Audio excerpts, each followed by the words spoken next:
안녕하세요. 무비리치를 진행하는 영화감독 송우진입니다. 안녕하세요. 배우 민재입니다. 네, 오늘은 지난 시간에 이어서 그 올빼미, 우리나라 사극이죠. 그 영화를 가지고 그리스도의 시선으로 어떻게 바라봐야 하는지 이야기해 보도록 하겠습니다. 맹인이지만 뛰어난 침술 실력을 지닌 경수는 어의 이형익에게 그 재주를 인정받아 궁으로 들어갑니다. 그 무렵 청의 인질로 끌려갔던 소현세자가 8년 만에 귀국하고 인조, 왕 인조는 아들을 향한 반가움도 잠시 정체 모를 불안감에 휩싸이게 됩니다. 그러던 어느 밤 어둠 속에서 희미하게 볼 수 있는 경수가 소현세자의 죽음을 목격하게 되고 진실을 알리려는 찰나 더 큰 비밀과 음모가 드러나며 목숨마저 위태로운 상황에 빠집니다. 아들의 죽음 후 인조의 불안감은 광기로 변하여 폭주하기 시작하고 세자의 죽음을 목격한 경수로 인해 사건에 관련된 인물들의 민낯이 서서히 드러납니다. 과연 세자를 죽인 진짜 배우는 누구일까요? 궁금하시면 올빼미 꼭 보시기 바랍니다. 우리 말씀을 제가 또 찾아봤는데요. 우리 낭낭한 목소리로 민재 배우께서 읽어주시기 바랍니다. 로마서 6장 19절 말씀. 너희 육신이 연약함으로 내가 사람의 예대로 말하노니 전에 너희가 너희 지체를 부정과 불법에 들여 불법에 이른 것 같이 이제는 너희 지체를 의에게 종으로 들여 거룩함에 이르라. 아멘. 이 올빼미를 보면 주인공이 맹인으로 나옵니다. 그렇죠? 근데 낮에는 안 보이고 밤에는 보이는 그런 시력을 갖고 있는데 네. 처음에 등장할 때 항상 이 유준열이 했던 그 주인공은 어떤 얘기를 하냐면 보여도 안 보이는 것처럼 살아야 된다. 네. 그러니까 본인 앞에서 이렇게 고기 양을 속이는 맞아요. 그 상인한테도 분명히 동생이 딱 보기에는 그래서 그걸 이야기하려고 하는데 네, 못 본 척, 불합리함을 참죠. 못 본 척 해야 된다. 이러고 살아갔었거든요. 네네. 근데 주인공이 바뀌죠. 네. 사실 바뀌는 게 주인공이니까 네네. 어떻게 바뀌냐면 자기가 봤다고 이야기를 합니다. 맹인임에도 불구하고 네. 내가 그 범죄 현장을 목격했다. 네. 내가 봤다. 그리고 처음에는 그것도 굉장히 용기가 적어서 할까 말까 망설였는데 자기의 목숨을 걸고 네. 외치죠. 네. 내가 봤다고. 그 장면이 굉장히 감동스러운 네. 점이었잖아요. 그래서 오늘 성경에서 말씀하시는 것처럼 네. 우리가 과연 이 세상의 어떤 불의를 보고 그냥 봐도 못 본 척 하면서 살아갈 것이냐, 아니면 본 거는 봤다고 이야기를 할 것이냐, 그런 것들에 대해서 좀 이야기를 해보면 좋지 않을까 이런 생각을 했어요. 우리가 만약에 본 것을 이야기하면 네. 보통 손해를 본다, 내가 어떤 피해를 본다 생각하기 때문에 네. 그거를 본다고 이야기 못하는 것들이 많은 것 같아요. 네. 물론 봐도 못 본 척하고 좋은 게 좋은 거니까 이렇게 넘어가도 그게 뭐 어떤 화평을 이룬다, 평화를 이룬다 이렇게 생각할 수 있지만, 근데 그게 문제가 되는 경우는 내가 그걸 본 거를 봤다고 이야기하지 않는 순간 어떤 사람은 굉장한 피해를 입는다는 거죠. 그러면 그때는 그 사람을 위해서라도 예수님이 어떤 약한 사람들 편에 섰잖아요. 그러면 나는 못 본 척해서 거기에 대한 피해를 안 입으려고 도망가는 게 아니라 그래도 그 약자를 위해서 봤다고 해야 되는 용기가 필요하다는 네. 그런 의미입니다. 근데 참 어려운 것 같아요. 왜냐하면 그렇죠.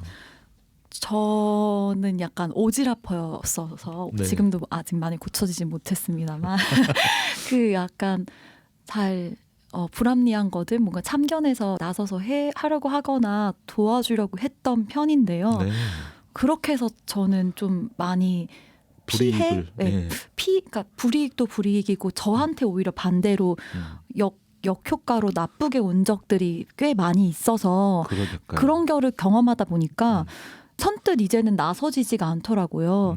그게 경험을 통해서 이게 좀 나에게 완전 나쁘게 작용해. 그러니까 그냥 어떤 이해 타산의 이득 문제가 아니라 정말 나쁘게 어떤 힘듦이 다가와지면은 사실 그거를 감수하면서 많이 뛰어들게 되지는 않잖아요. 네, 네. 그래서 저는 그런 좋은 경험들이 많이 쌓여야지만 그런 행동들을 많이 할 수 있지 않나 싶어요. 그래서 사실 이거는 우리 개개인도 하는 것도 중요하지만 네네. 인식도 모든 사람이 변해야 된다고 생각을 해요. 그래서 네네. 너무 어렵지만 저희 예수님을 믿는 사람들이 한 명 한 명 모여서 합심을 해가지고 많은 사람들의 인원수들이 열심히 좋은 선을 베풀다 보면은 그 인원들이 늘어날 거 아니에요. 그래서 그 그렇죠. 좋음을 많이 선보이다 보면 네. 좋은 경험이 쌓이고 그 경험으로 인해서 이제 경험치로 이렇게 해도 우리도 좋은 일들을 선함을 베풀 수 있어라는 경험치가 일단 먼저 생겨야 되지 않을까라는 생각이 듭니다. 네. 일단 사람에 대한 불신부터 없앨 수 있는 네. 그런 걸 서로가 노력해야 되지 않나라는 생각이 좀 네. 듭니다.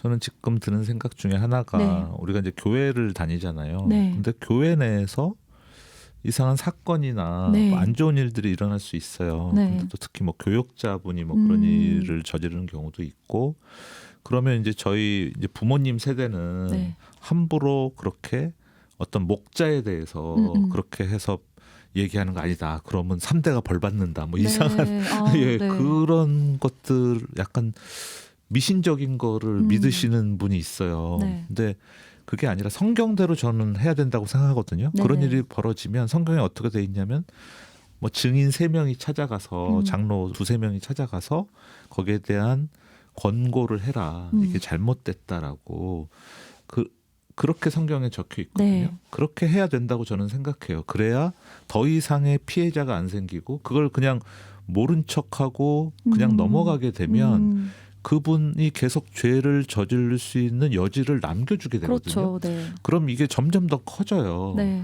근데 많은 한국 교회에서 그런 일들이 비일비재하게 벌어지고 있는데 네. 그거를 제어하지 못해서 굉장히 상처를 받고 떠나는 성도들이 많이 생기고 또 교회가 갈라지게 되는 그런 어떤 단초가 되는 경우도 많잖아요. 그래서 저는 그런 일이 생겼을 때 모른 척해 이게 아니라 성경대로 그렇게 행동을 해서 증인이 가서 그런 것들을 권고해서 어떤 회개를 하게 하고 그걸 벗어나게 해서 그분도 그 얼마나 힘들겠어요. 자기가 알고 있는데 이제 나중에는 어떻게 보면은 사탄한테 이렇게 계속 유혹을 받게 되잖아요. 네. 뭐 다들 모른 척 해주니까 또 해도 모르는 그런 경우도 생길 수 있고 또 다른 피해자가 계속 생기잖아요. 네.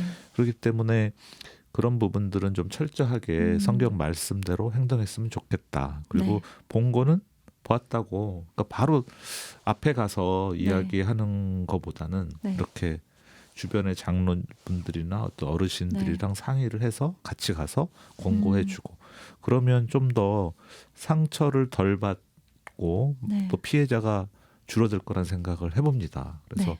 한국 교회가 좀 더 성경 말씀의 기준을 삼고 갔으면 좋겠다는 생각을 해봤습니다. 어느 영화에서도 전혀 예상하지 못한 사람이 놀라운 일을 해낸다고 하잖아요. 네네네. 그걸 우리들이 예수님을 믿는 우리들이 하나씩 해나갔으면 좋겠습니다.